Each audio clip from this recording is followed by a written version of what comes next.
¿Qué tal, hermano, amigo de la Iglesia Bíblica Torrefuerte? Sea usted bienvenido a esta lección, es la número 5 del curso Usos y Costumbres en los Tiempos Bíblicos.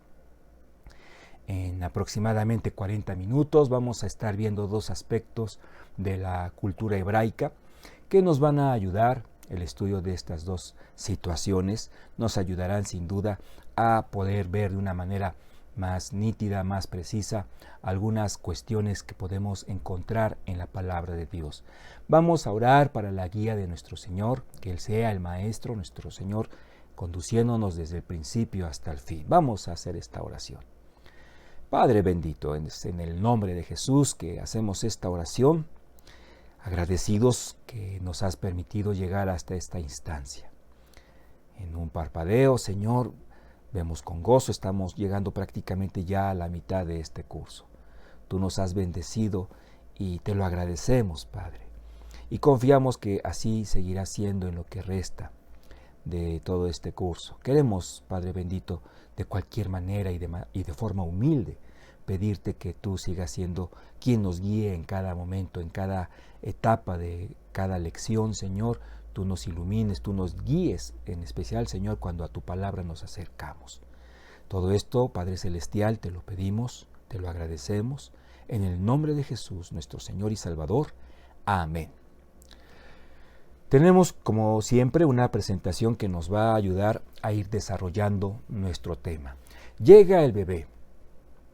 Bien, con todo y que en la cultura judía era común ver familias con muchos integrantes, con muchos hijos, nunca por eso fue desapercibida la llegada de un bebé.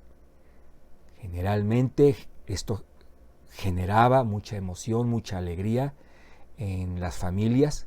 Cuando se sabía de un embarazo, la alegría se desbordaba, y en gran parte porque para el pueblo de Dios quedaba más que claro que la llegada de un bebito era un regalo muy preciado por parte de Dios. Se trataba de un verdadero privilegio, siempre lo ha sido, pero la cultura judía lo entendía con mucha claridad, lo tenía muy presente en la Escritura, en los Salmos, por ejemplo, en el 127, por mencionar solamente un ejemplo, se habla de la tremenda bendición que es tener muchos hijos por parte de Dios. Entonces, con todo y que eran familias numerosas, uno más a la cuenta siempre generaba gozo, emoción, mucha expectación durante el embarazo. Así que este es el tema principal de la lección de hoy. Cerraremos con el tema de las enfermedades de una manera muy básica, pero vamos a centrarnos en esta primera parte, que es la más extensa, en este asunto, en el de los bebés. Llega el bebé a la familia y bueno, ¿qué se puede hablar, desarrollar en torno a este acontecimiento tan importante para el pueblo de Dios, para las familias en lo que es el pueblo de Dios? Bueno, pues obviamente que voy a avanzar la presentación. Tenemos aquí una cita en el libro de los Salmos, el capítulo 139. Obviamente que la expectación era grande, y sobre todo porque a nivel tecnológico pues no es como ahora. Nosotros podemos presenciar de alguna forma el desarrollo de un bebé, el embarazo de una mamá, por decir, a través de un ultrasonido que ahora pues hasta en tercera dimensión ya se llevan a cabo. Podemos ver muchos detalles del crecimiento en el vientre de su mamá de una criatura. En tiempos bíblicos esa información estaba fuera del alcance. Sin embargo, la más importante, es decir, la información sustancial, se expresaba en la palabra de Dios, capacitando, informando, ilustrando hasta cierto punto también a las familias sobre aquello que estaba aconteciendo durante los 9 meses. Por eso es que me gustaría leer el Salmo 139 de los versículos 13 al 16, porque aquí lo tenemos muy claro. porque tú formaste mis entrañas, me hiciste en el seno de mi madre. Te alabaré, porque asombrosa y maravillosamente he sido hecho. Maravillosas son tus obras, y mi alma lo sabe muy bien. No estaba oculto de ti mi cuerpo, cuando en secreto fui formado, y entretejido en las profundidades de la tierra. Tus ojos vieron mi embrión, y en tu libro se escribieron todos los días que me fueron dados, cuando no existía ni uno solo de ellos. Se está hablando de la etapa del embarazo, y aquí, bueno, pues no tenemos la información gráfica que nos arroja un ultrasonido, pero qué hermoso es que el pueblo de Dios podía contar con esta información detallada, profunda, pero sobre todo que conducía al corazón de la familia a apuntalar todos esos sentimientos, toda esa emoción, esa algarabía, en una expresión de gratitud y de alabanza a Dios. Nunca para el pueblo del Señor, bendito sea su nombre, fue visto como una situación fortuita, no esperada. Siempre que se sabía que llegaba una criatura, esto generaba un tiempo de alabanza largo, mínimo estamos hablando de 9 meses, ¿verdad? De mucha expectación, pero insisto, de mucha alabanza hacia nuestro Señor.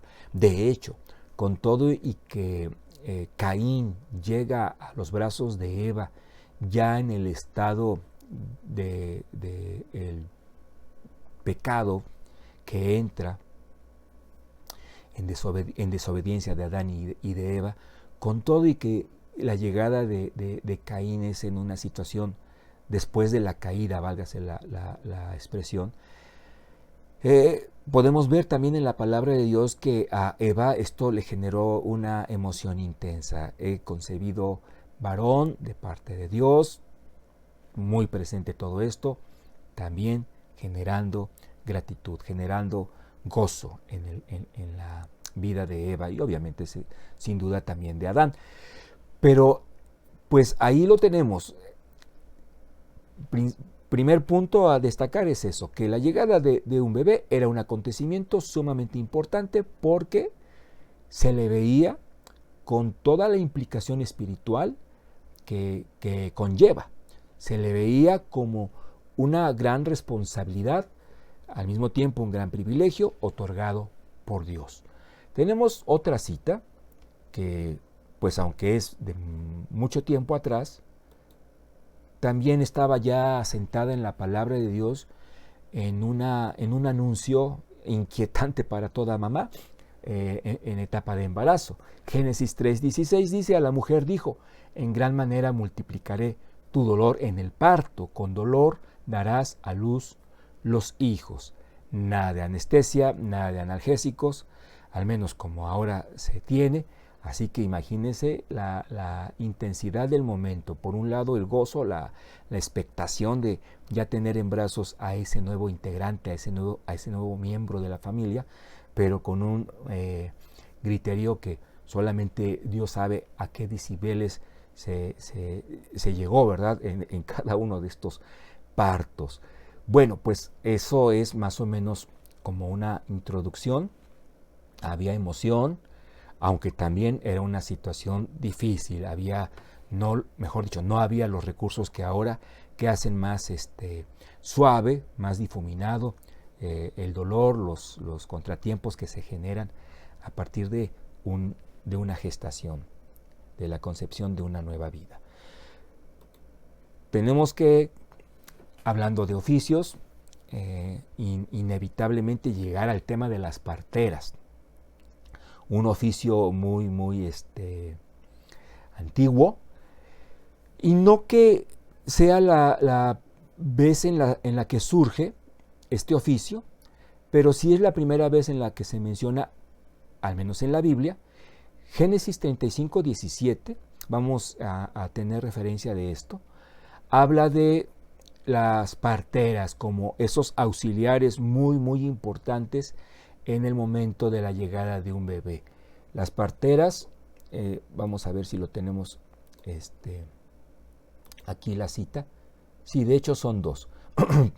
Vamos a leer en tiempos de Jacob esto, Génesis 35, 17. Y aconteció, como había trabajo en su parto, esto es, se estaba complicando, que le dijo la partera, no temas, que también tendrás este hijo. ¿Qué estamos tratando de mencionar aquí o de hacer ver? Que el apoyo de las parteras tenía en gran medida, tenía mucho que ver el asunto, digamos, del esfuerzo físico que tenía que imprimirle la mamá, las instrucciones de cómo respirar, de cómo pujar, etc. Pero también mucho el aspecto emocional era algo que desarrollaban las parteras. Aquí tenemos, claro, si leemos rápido no lo vamos a percibir, pero aquí tenemos cómo una partera le está diciendo, tratando de transmitirle confianza, no tengas miedo, no llores, no te angusties, no sé, ¿verdad? A lo mejor también le dijo, le hace daño al bebé, vas a tener este hijo también, tratando de transmitirle paz. En el primer libro del profeta Samuel, en el capítulo 4, versículo 20, leemos, y al tiempo que moría, le decían las que estaban junto a ella, parteras algunas al menos, decían, o le decían, no tengas temor, lo mismo, tranquila, cálmate, porque has dado a luz un hijo. Aquí lo que se estaba buscando es que no se distrajera de lo que estaba sucediendo, un entorno complicado, que se concentrara en la llegada de este bebé. Entonces, pues es bonito ver que la sensibilidad humana siempre ha estado presente en los diferentes episodios de la historia de la humanidad y este no es una excepción.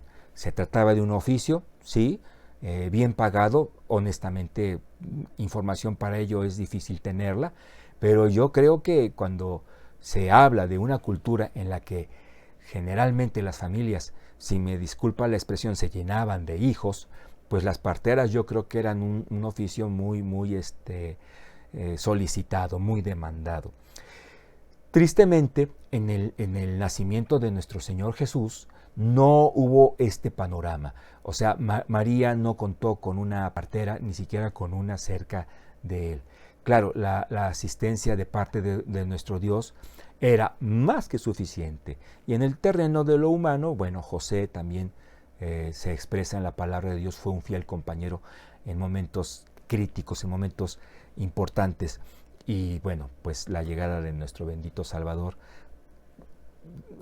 opacando cualquier otro momento importante que pudiera haber en la vida de María. Las condiciones, sin embargo, no eran las más óptimas en términos generales, hablando de cualquier escenario, de cualquier familia. ¿Por qué? Tratando de ser un poco detallistas, estamos hablando de que el piso pues era de tierra. En la lección anterior hablamos de la importancia del ganado en la vida de cada familia judía, hebrea. En su gran mayoría los animalitos estaban en su corral, pero siempre había un par de estos, una oveja, tal vez dos, que tenían el papel, desarrollaban el papel también de mascotas. Esto es, había animalitos más consentidos, más queridos y que convivían de una manera muy cercana a la familia. Esto es, una casa con el piso de tierra, con animales adentro, pero sobre todo el tema del agua, con todo, y que ya se conocían las técnicas para hervirla, pues las condiciones no permitían que fuera un hervor que dejara el agua completamente pura. Es un panorama difícil en el que se encontraba la mamá en su actividad de parto, sí, más allá en sí de los esfuerzos del dolor que le implicaba, pues las condiciones no eran las más salubres que digamos. Entonces, esto que estamos mencionando queda patente en la alta tasa de mortandad o mortalidad que había en bebés.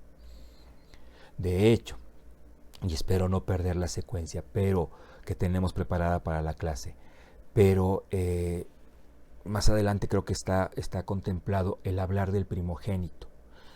El primogénito, todos lo sabemos o debemos saberlo, estaba en automático, por ser el primero, consagrado a Jehová. Entonces había necesidad de redimirlo si no se programaba destinar la vida de ese primer hijo para el servicio integral en el templo. Entonces la redención se conseguía con el pago, sí, tal vez oye un poco feo, pero realmente así se tenía que desarrollar, el pago de 50 ciclos de plata para poder tener la libertad de una educación para con ese primer hijo, para con el primogénito, como la familia lo tuviera contemplado. Entonces, esta ceremonia de la redención del primogénito se llevaba a cabo en el día 31 de su nacimiento. Y, bueno, obviamente así está establecido en la palabra de Dios, pero también se contemplaba este margen de tiempo, porque después de ese periodo de tiempo de prácticamente un mes o un poco más de un mes, se podía decir, bueno, ya la etapa más crítica, que por cuestiones de insalubridad generan un riesgo alto de que muera, ha brincado, si me permite la expresión, ya ha brincado esa etapa crítica. Entonces sí podemos hablar de oficializar ese primogénito, va a estar consagrado, va a ser redimido, etc. Día 31, si ese número caía en sábado, bueno, se hacía el ajuste necesario para que se pudiera respetar el Sabbat. Pero ese es el punto. En Egipto, paralelamente a este, por decir, capítulo 35 de Génesis, estamos hablando no de una fecha exacta, pero en ese contexto, hablando de fechas, la tasa de mortandad era elevadísima. Hablamos del 90%, de 10 bebés, tal vez 2 se salvaban. ¿Por qué? Por las condiciones insalubres que reinaban en esos tiempos. No es como ahora, ¿verdad? Que pues tenemos toallitas antisépticas, tenemos agua potable, tenemos tantas comodidades, ¿no? Que hacen que pues la tasa de mortandad de un bebé pues se reduzca drásticamente. Incluso la arqueología da aval de esto que estamos mencionando. La gran cantidad de tumbas de bebés en comparación de la de adultos marca esto, fortalece esto que estamos nosotros mencionando. Bien, pues las parteras, volvamos a la ilustración que teníamos. Bueno, vamos a ver esta para poder mencionar el siguiente punto. Las parteras, ya tan pronto tenían al bebé en sus brazos, obviamente cortaban el cordón umbilical, pero llevaban a cabo, a partir de ese momento, durante 7 días, algo así como un ritual, que consistía en exfoliar la piel del bebito con sal, así como lo escucha. Después de esto, se le enjuagaba con agua y después, a manera de crema, un aceite que obviamente sin duda tenía propiedades que nutrían la pielecita, la fortalecían del bebé, pero sin duda era un proceso más que laborioso, que provocaba que no solamente llorara el bebé en la casa, sino todos los miembros de la familia. Entonces, después de este proceso se le envolvía, por eso es que tenemos esa ilustración ahí, con cierta fortaleza, obviamente tratando de evitar que se lastimara al bebé. Por eso le digo que las parteras eran todas unas profesionales, pero también con una fuerza suficiente para que el bebé pudiera estar tranquilo. Vamos a tratar de hablar de algo que está, digamos, de alguna forma fuera de nuestro alcance, porque hay muchas versiones en torno a esto. Sin embargo, hemos de mencionarlo. La posición fetal. Cuando el bebé está en el vientre de su madre, está en esta posición, sintiéndose protegido, gran parte de la superficie de todo su cuerpo está en un contacto directo con otra superficie. En el caso de la cabeza, nuca, espalda del bebé, en la posición fetal, obviamente está en contacto con su mamá.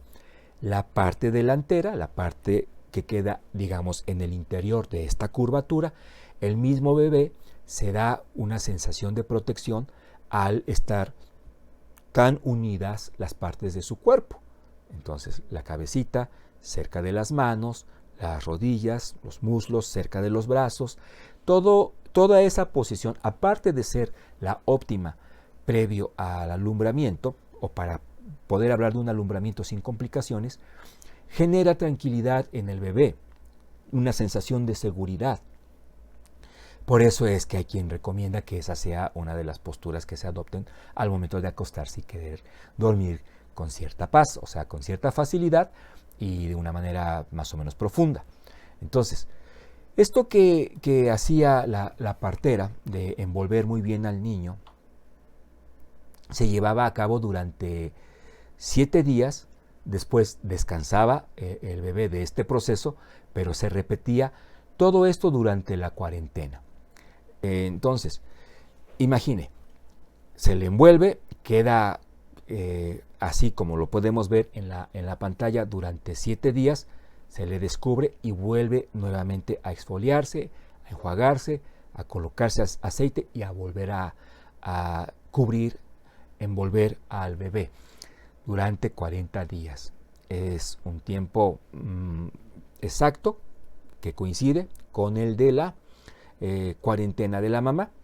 Terminada la cuarentena, al bebé se le puede ya dar más libertad para estar en un contacto más directo, piel con piel, vamos a decir así, el bebé con su mamá, la mamá con su bebito. En Lucas 12:2, no tenemos acá la cita, pero la vamos a referenciar, vamos a hacer referencia a ella. Los ángeles le anuncian a los pastores, hablando todo esto de la llegada de nuestro bendito Salvador, del nacimiento de Jesús. Los ángeles le dicen a los pastores: esto os servirá de señal. Y se habla de 2 elementos que serán la señal en sí. Uno de ellos, el que se encontraría a nuestro Señor Jesús en un pesebre. En un pesebre que obviamente todos conocemos, se trata de una caja en donde se coloca el alimento para que los animales coman. Esto señalando que, pues que aunque se trataba del nacimiento del Rey de Reyes y de Señor de Señores, no pretendieran ver la llegada de este bebé en un ambiente de majestuosidad, sino netamente humilde, al grado extremo prácticamente. Pero el otro elemento, el aspecto que remarcó la fragilidad humana en la que nuestro Señor Jesucristo, el Logos, el Verbo, la palabra, se encarna. El aspecto de la fragilidad humana. De ahí que se mencione por parte de los ángeles como el primer elemento en sí de la señal, envuelto en pañales, en paños, en tiras de tela, como una venda muy ancha, tal vez de unos 40 centímetros, verán envuelto con este ropaje, a Jesús, haciendo énfasis en lo que hemos expresado. Vendrá o viene, ha venido, mejor dicho, en un estado de fragilidad. ¿Cuál? Pues un bebé, estamos hablando de un bebé que necesita ser incluso envuelto para no sentirse inseguro. Van a encontrarlo tal vez llorando porque se está sintiendo desprotegido. ¿Por qué? Porque este cuerpo, el que toma nuestro Señor Jesucristo para poder morir por nosotros, comienza el proceso como cualquier otro ser humano, con todas sus implicaciones. Después de haberse sentido protegido en el vientre de María, ahora se siente desprotegido en una situación nueva, perfectamente desconocida para él. Bueno, entonces ahí tenemos algunos elementos básicos sobre la llegada de un bebé. Ahora, En relación a lo mismo, vamos a hablar un poco de los nombres. Bueno, ahí ya tenemos dos en pantalla, de hecho. Si gusta, los quitamos un poco mientras damos cierta introducción. Los nombres actualmente se eligen con ciertos parámetros. Mi abuelo se llamaba tal, mi padre se llamaba tal, entonces que mi hijo se llame así. El aspecto tradicional. El aspecto de la moda, sobre todo a quienes les gusta el fútbol, bueno, pues que tal portero es muy bueno, se convierte en una leyenda para el equipo, entonces que mi hijo se llame con ese nombre de el portero, ¿no? Y ya tenemos a muchos porteros, ya no sabemos a cuál portero se están refiriendo porque se repite el nombre en el vecindario unas 5 veces, ¿no? Se ponen de moda los nombres.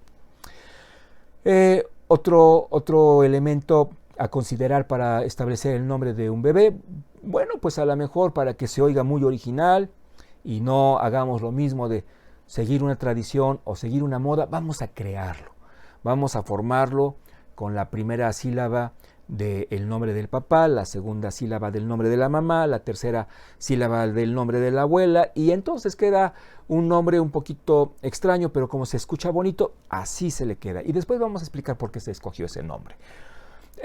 Ya hoy, la elección, el elegir el nombre para un bebé, para un hijo, no tiene prácticamente nada que ver con el significado que tiene en sí mismo.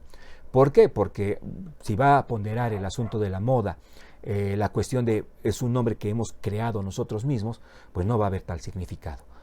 Sin embargo, sí, todavía hay algunas familias, sobre todo en el ámbito cristiano, en donde se procura mucho ver el significado del nombre para no caer en el error de que el significado tenga que ver con un asunto negativo.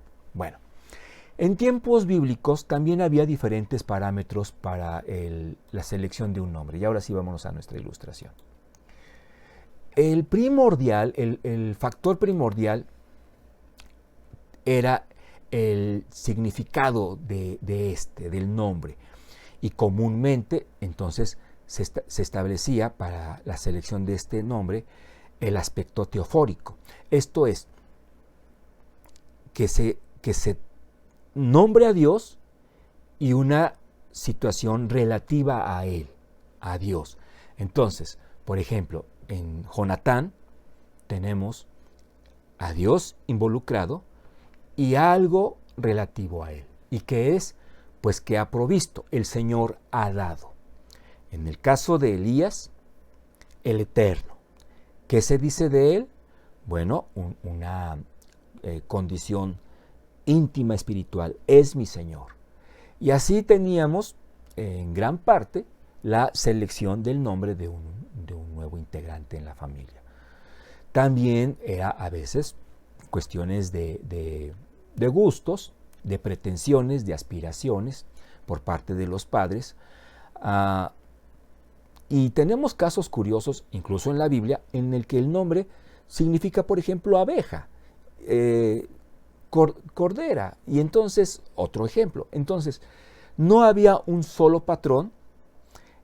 Al que se le daba más importancia es al aspecto teofórico, pero de cualquier manera también había libertad. En ninguna parte de la Biblia tenemos que hubiera solo un criterio para la selección del nombre. Hay ocasiones en las que sí se es muy específico en que el nombre tenía que ser tal. Como por ejemplo, Gabriel, el arcángel, le dice a María, su nombre será Dios con nosotros, Emmanuel. Jesús, su reino no tendrá fin, etcétera. Información impactante en cuanto a nuestro Señor Jesucristo, su nombre. Pero en la enorme mayoría de los casos había libertad. ¿Quién elegía el nombre? Pues podían hacerlo los padres. No hay un patrón aquí establecido de una forma fija o totalmente fija. Era el padre en muchos casos. Elizabeth escoge el de su hijo, el de Juan el Bautista, con todo y que el vecindario, los vecinos, Algunos familiares decían, pues se debe llamar Zacarías, porque así se llama su papá. Y ella dice, no, no, no, no, se va a llamar Juan. Y algunos se quedaron perplejos, no entendiendo el por qué. Sin embargo, bueno, pues ahí está. La libertad, en este caso, fue asumida por parte de la mamá para decir, bueno, pues así se va a llamar mi hijo. Vamos ahora a hablar de un tema, la circuncisión. Este ritual, al final de cuentas, también es una operación que enfoca lo físico. Tiene su implicación espiritual, sí, pero también enfoca el asunto de la naturaleza humana. De ahí que en el establecimiento de parte de Dios de este ritual se observan condiciones muy especiales. Iba yo a decir curiosas. Bueno, sí, también genera curiosidad, sobre todo si no se sabía. Que no porque sí, hay un fundamento. Se establece que esto fuera al 8º día. La vitamina K empieza a desarrollarse con mayor intensidad justamente a partir del 7º, 8º día. De tal forma que la sangre va a poder coagular de una forma más rápida.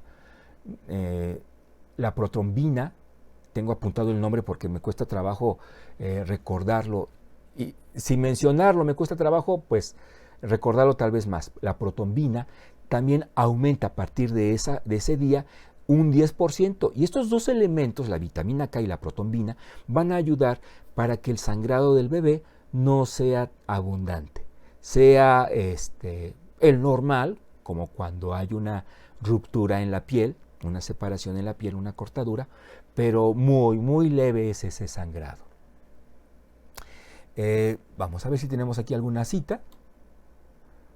Bueno, pasamos ahora de el momento del alumbramiento a la cuarentena. ¿Cuántos días han transcurrido? Bueno, pues su nombre lo dijo, 40 días. Justo el tiempo en el que la mujer puede, la que dio a luz, puede presentar una ofrenda por la impureza que experimentó durante todo ese tiempo, por el sangrado mismo. En el caso de María, en la ilustración vemos que José lleva 2 palomas. Esto significa la situación, la condición económica en la que se encontraban José y María en el momento en el que pues nuestro Señor Jesús llega. Y bueno, pues no era una condición económica muy holgada, muy cómoda.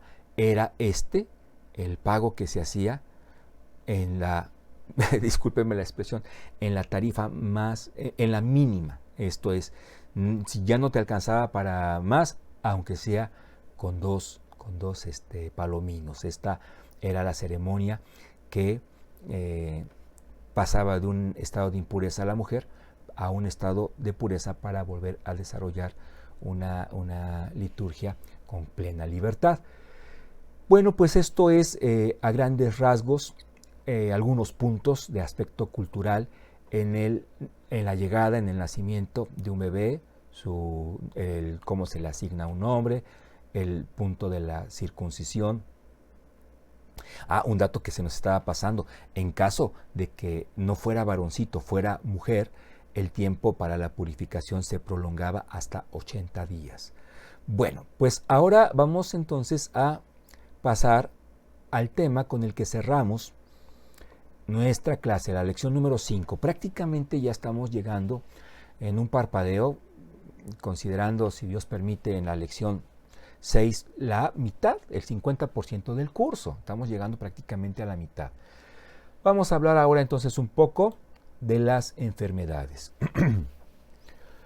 Para ubicarnos en este tema, me gustaría entender la diferencia en tiempo.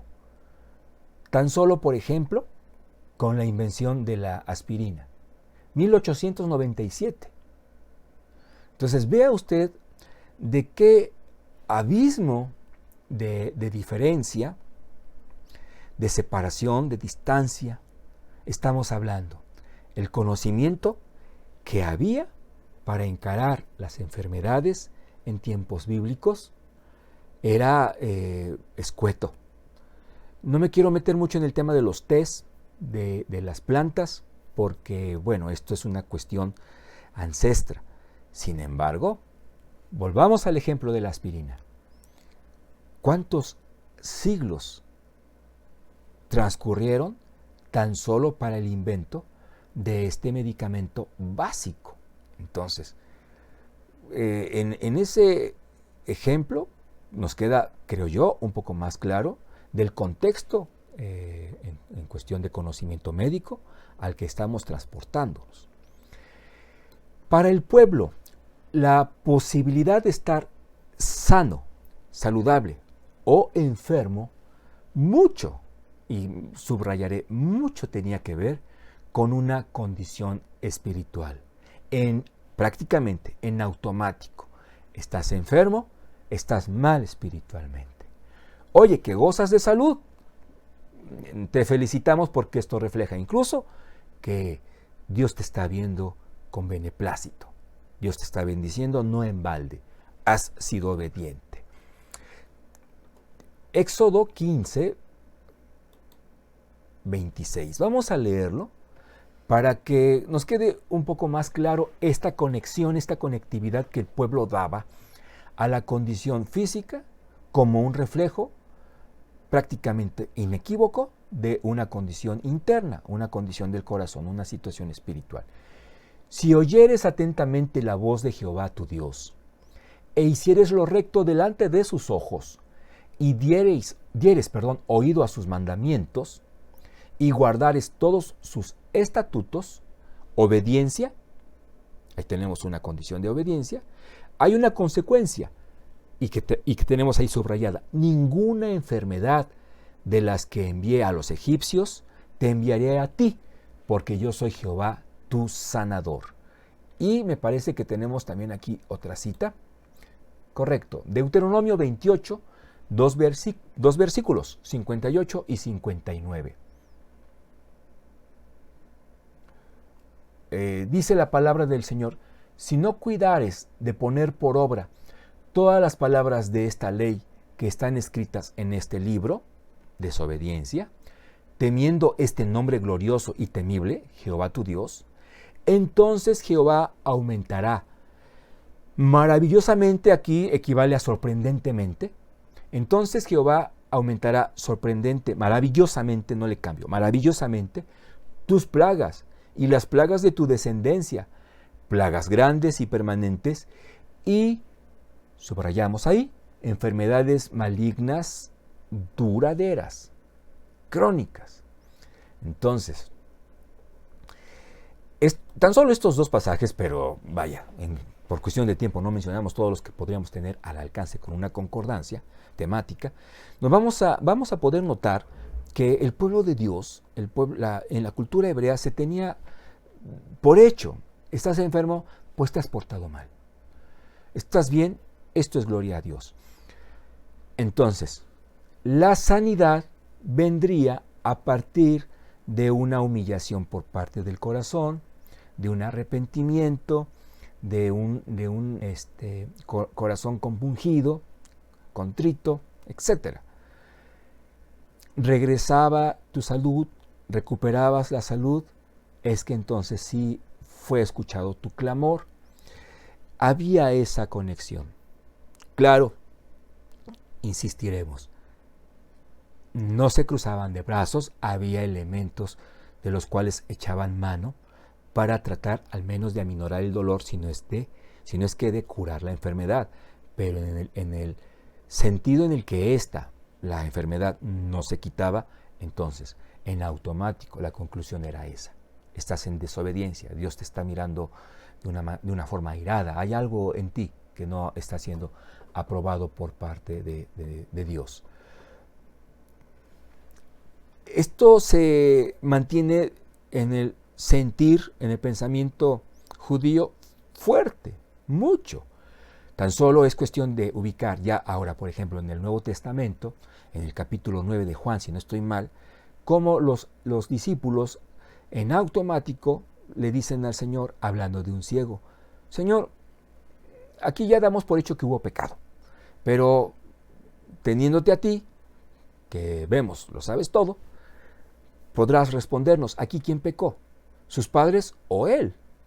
Porque a veces el panorama se hacía más dramático. No, pues él se está portando bien, pero resulta que sus padres no, entonces pues ahí está el castigo. Entonces le preguntan a nuestro Señor Jesucristo qué está pasando aquí o qué fue lo que pasó. ¿Es él el responsable o fueron sus padres? Y dice el Señor, no, ninguno de ellos.